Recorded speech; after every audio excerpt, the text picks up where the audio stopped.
നമസ്കാരം. വാർത്തകൾ വായിക്കുന്നത് ഷീല കുരാക്കാർ. എം മുരളി അന്തരിച്ചു.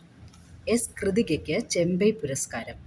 കുട്ടികളുടെ ആരോഗ്യം, ചികിത്സ എന്നിവയ്ക്കായി 104 വിളിക്കാം. ഗതാഗതക്കുരുക്കിൽ നിന്ന് വ്യവസായി സുധീർ മേത്ത രക്ഷപ്പെട്ടത് ഹെലികോപ്റ്ററിൽ. പെരുന്നാളുകളിൽ ധൂർത്തും വെടിക്കെട്ടും ഒഴിവാക്കണം ശ്രേഷ്ഠഭാവ. 10ാം ക്ലാസ് സ്കൂൾ സിലബസ് ഒറ്റയടിക്ക് വെട്ടിക്കുറയ്ക്കില്ല മന്ത്രി വി ശിവൻകുട്ടി. നിയമസഭാ തെരഞ്ഞെടുപ്പിന് കേന്ദ്ര കമ്മീഷൻ നടപടികൾ തുടങ്ങി. വാർത്തകൾ വിശദമായി. മാവേലിക്കര മുൻ MLAയും കോൺഗ്രസ് നേതാവുമായ എം മുരളി അന്തരിച്ചു. സംസ്കാരം നാളെ ഉച്ചയ്ക്ക് 2-ന് ചെറുകോലിലെ വീട്ടുവളപ്പിൽ. 1991 മുതൽ 2011 വരെ തുടർച്ചയായി 4 തവണ മാവേലിക്കരയിൽ നിന്ന് MLA ആയിരുന്നു. 1990-ൽ ഹരിപ്പാട് ഉപതെരഞ്ഞെടുപ്പിലായിരുന്നു ആദ്യ നിയമസഭാ മത്സരം. MV താമരാക്ഷനോട് പരാജയപ്പെട്ടെങ്കിലും അടുത്ത വർഷം മാവേലിക്കരയിൽ CPMന്റെ സിറ്റിംഗ് MLA S ഗോവിന്ദക്കുറുപ്പിനെ തോൽപ്പിച്ച് ആദ്യമായി നിയമസഭയിലെത്തി. 1996-ലും 2001-ലും 2006-ലും ജയമാവർത്തിച്ചു. മാവേലിക്കര സംവരണം മണ്ഡലമായതോടെ 2011-ൽ കായംകുളത്തും 2021-ൽ ചെങ്ങന്നൂരിലും മത്സരിച്ചെങ്കിലും പരാജയപ്പെട്ടു. നിയമസഭയിൽ ഏറ്റവും കൂടുതൽ സ്വകാര്യ ബിൽ അവതരിപ്പിച്ച അംഗം എം മുരളിയാണ്. അഖില കേരള ബാലജന സഖ്യം സംസ്ഥാന പ്രസിഡന്റായിരുന്ന മുരളി KSUവിലൂടെ രാഷ്ട്രീയത്തിലെത്തി. KSU സംസ്ഥാന പ്രസിഡന്റ്, യൂത്ത് കോൺഗ്രസ് സംസ്ഥാന general secretary, KPCC general secretary തുടങ്ങിയ ചുമതലകൾ വഹിച്ചു. നിലവിൽ രാജീവ് ഗാന്ധി പഞ്ചായത്ത് രാജ് സംഘടൻ സംസ്ഥാന അധ്യക്ഷൻ എന്ന നിലയിൽ തദ്ദേശ സ്ഥാപനങ്ങളുമായി ബന്ധപ്പെട്ട വിഷയങ്ങളിൽ സജീവമായിരുന്നു. ഭാര്യ പ്രൊഫസർ KS രമാദേവി.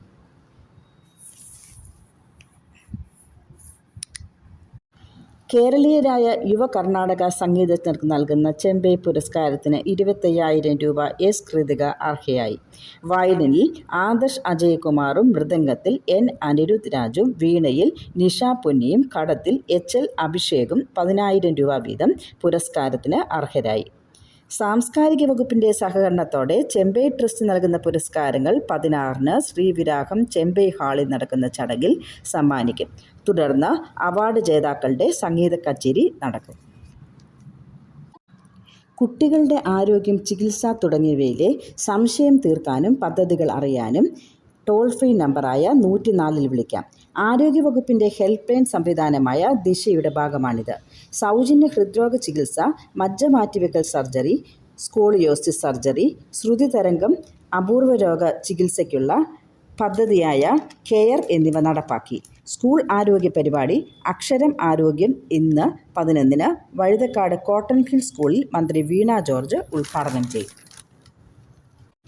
പൂനെ മുംബൈ അതിവേഗ പാതയിൽ മണിക്കൂറുകളോളം ഗതാഗതക്കുരുക്കിൽ കുടുങ്ങിയ വ്യവസായി സുധീർ മേത്ത ഒടുവിൽ പൂനെയിലെത്തിയത് ഹെലികോപ്റ്റർ വിളിച്ച്. 8 മണിക്കൂറോളം എക്സ്പ്രസ് വേയിൽ കാത്തുകിടന്നതിന് ശേഷമാണ് കുരുക്ക് ഉടൻ തീരില്ലെന്നറിഞ്ഞ് മേത്ത കോപ്റ്റർ ബുക്ക് ചെയ്തത്. അതിവേഗ പാതയ്ക്ക് സമീപമുള്ള ഒഴിഞ്ഞ സ്ഥലത്താണ് കോപ്റ്റർ ഇറക്കിയത്. ഹെലികോപ്റ്ററിൽ പറക്കുന്ന ദൃശ്യവും ഗതാഗതക്കുരുക്കിന്റെ ആകാശ ദൃശ്യവും മേത്ത പങ്കുവച്ചു. പിനക്കൽ ഇൻഡസ്ട്രീസ്, EKA മൊബിലിറ്റി എന്നീ സ്ഥാപനങ്ങളുടെ ചെയർമാനാണ് അദ്ദേഹം. പരമാവധി 10 ലക്ഷം രൂപ ചെലവിൽ ഒരു ഹെലിപ്പാഡ് നിർമ്മിക്കാമെന്നും അതിവേഗ പാതയോട് ചേർന്ന വിവിധ സ്ഥലങ്ങളിൽ ഹെലിപ്പാഡുകളും പുറത്തേക്കുള്ള താൽക്കാലിക റോഡുകളും നിർമ്മിക്കണമെന്നും അദ്ദേഹം പറഞ്ഞു. കൊച്ചിയിൽ നിന്ന് ഗുജറാത്തിലേക്ക് പോകുകയായിരുന്ന ഗ്യാസ് ടാങ്കർ ചൊവ്വ വൈകിട്ട് 5-ന് മഹാരാഷ്ട്ര ലോണാവലയ്ക്കടുത്ത് ഖണ്ടാലയിൽ മറിഞ്ഞതോടെയാണ് 20 മണിക്കൂറോളം നീളത്തിൽ ഗതാഗതക്കുരുക്ക് രൂപപ്പെട്ടത്. 33 മണിക്കൂറിന് ശേഷമാണ് കുരുക്കഴിഞ്ഞത്. പള്ളികളിലെ പെരുന്നാൾ ആഘോഷങ്ങളുടെ ഭാഗമായി നടക്കുന്ന ധൂർത്തും അപകടകരമായ കരിമരുന്ന് പ്രയോഗങ്ങളും ഒഴിവാക്കണമെന്ന് ശ്രേഷ്ഠ ബസേലിയോസ് ജോസഫ് കാത്തോലിക്ക ബാവ.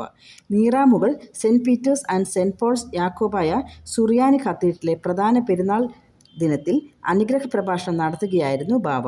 ആഘോഷങ്ങൾക്കായി ചെലവഴിക്കുന്ന വൻതുക കാരുണ്യ പ്രവർത്തനങ്ങൾക്കായി വിനിയോഗിക്കാൻ വിശ്വാസികൾ തയ്യാറാകണമെന്ന് അദ്ദേഹം പറഞ്ഞു. പുതിയ തലമുറ കണ്ണഞ്ചിപ്പിക്കുന്ന കാഴ്ചകളുടെയും കാതടപ്പിക്കുന്ന ശബ്ദങ്ങളുടെയും പിന്നാലെ പോകുന്നു. ഇത്തരം ബാഹ്യപ്രകടനങ്ങൾ മനസ്സിൻ്റെ സ്വസ്ഥതയെയും ആത്മീയതയെയും എത്രമാത്രം ബാധിക്കുന്നുവെന്ന് വിശ്വാസി സമൂഹം ആത്മപരിശോധന നടത്തണം. സേവനത്തിൻ്റെ മികവിലൂടെ ആയിരിക്കണം ദേവാലയങ്ങൾ മാതൃകയാകേണ്ടത്. 3.5 വർഷത്തിനിടെ 7 വീടുകൾ നിർധനർക്ക് നിർമ്മിച്ചു നൽകിയ നീരാമുകൾ കത്തീഡ്രൽ മാതൃകയാണെന്നും അദ്ദേഹം പറഞ്ഞു. സ്കൂൾ സിലബസ് ലഘൂകരണം സംബന്ധിച്ച ചർച്ചകൾ നടക്കുന്നുണ്ടെങ്കിലും 10ാം ക്ലാസ് സിലബസ് ഒറ്റയടിക്ക് വെട്ടിക്കുറയ്ക്കുമെന്ന പ്രചാരണം ശരിയല്ലെന്ന് മന്ത്രി വി ശിവൻകുട്ടി.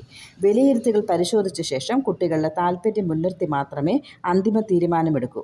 SLC പരീക്ഷ സംബന്ധിച്ച് ആശങ്ക സൃഷ്ടിക്കാൻ ശ്രമം നടക്കുന്നുണ്ട്. പരീക്ഷയുടെ വിശ്വാസ്യതയെ ചോദ്യം ചെയ്യുന്ന തരത്തിൽ പ്രചാരണം നടത്തുന്നവർക്കെതിരെ നിയമ നടപടി സ്വീകരിക്കും.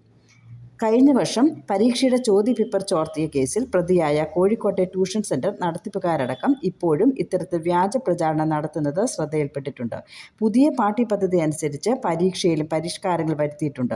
അതനുസരിച്ചുള്ള ചോദ്യമാതൃകകൾ അധ്യയന വർഷാരംഭത്തിൽ തന്നെ SIRT വെബ്സൈറ്റിൽ പ്രസിദ്ധീകരിച്ച് ഓണപരീക്ഷയിലും ക്രിസ്മസ് പരീക്ഷയിലും ഈ പുതിയ മാതൃകകൾ കുട്ടികൾക്ക് പരിചയപ്പെടുത്തിയിട്ടുണ്ട്. കൈറ്റ് വിക്ടേഴ്സ് ചാനൽ വഴി പുതിയ ചോദ്യപേപ്പറുകൾ പരിചയപ്പെടുത്തുന്ന പ്രത്യേക പരിപാടികളും ആരംഭിക്കും, മന്ത്രി പറഞ്ഞു. കേരളം, തമിഴ്നാട്, ബംഗാൾ, ആസാം, പുതുച്ചേരി എന്നീ സംസ്ഥാനങ്ങളിൽ നിയമസഭാ തെരഞ്ഞെടുപ്പിന് കേന്ദ്ര തെരഞ്ഞെടുപ്പ് കമ്മീഷൻ നടപടികൾ തുടങ്ങി. മാർച്ച് 2ാം വാരത്തോടെയാകും തെരഞ്ഞെടുപ്പ് വിജ്ഞാപനം പുറപ്പെടുവിക്കുക. ഇതിന് മുന്നോടിയായി ഈ സംസ്ഥാനങ്ങളിൽ നിയോഗിക്കേണ്ട നിരീക്ഷകർക്കുള്ള പരിശീലനം ദ്വാരകയിലെ India international institute of democratic and election മാനേജ്മെന്റിൽ തുടങ്ങി. 714 പൊതുനിരീക്ഷകരും 233 പോലീസ് നിരീക്ഷകരും 497 ചെലവ് നിരീക്ഷകരുമാണ് 2 ദിവസങ്ങളിലായി പരിശീലനത്തിൽ പങ്കെടുക്കുന്നത്. തിരഞ്ഞെടുപ്പ് നടക്കാനിരിക്കുന്ന 824 നിയമസഭാ മണ്ഡലങ്ങളിലും സ്വതന്ത്രമായി വോട്ടെടുപ്പ് പൂർത്തിയാക്കുന്നതിന് കമ്മീഷന്റെ പ്രതിനിധികളായാണ് നിരീക്ഷകരെ നിയോഗിക്കുന്നതെന്ന് മുഖ്യ തെരഞ്ഞെടുപ്പ് കമ്മീഷണർ ജ്ഞാനേഷ് കുമാർ പറഞ്ഞു. വോട്ടർമാർക്കും സ്ഥാനാർത്ഥികൾക്കും പാർട്ടികൾക്കും ഏത് സമയത്തും നിരീക്ഷകരെ ബന്ധപ്പെടാൻ സാധിക്കണമെന്നും അദ്ദേഹം പറഞ്ഞു. കമ്മീഷണർമാരായ സുഖ്ബീർ സിംഗ് സന്ധ്യ, വിവേക് ജോഷി എന്നിവരും നിരീക്ഷകരുടെ ചുമതലകൾ വിശദീകരിച്ചു. ഇതോടെ വാർത്തകൾ അവസാനിച്ചു. Comrade news, Thiruvananthapuram.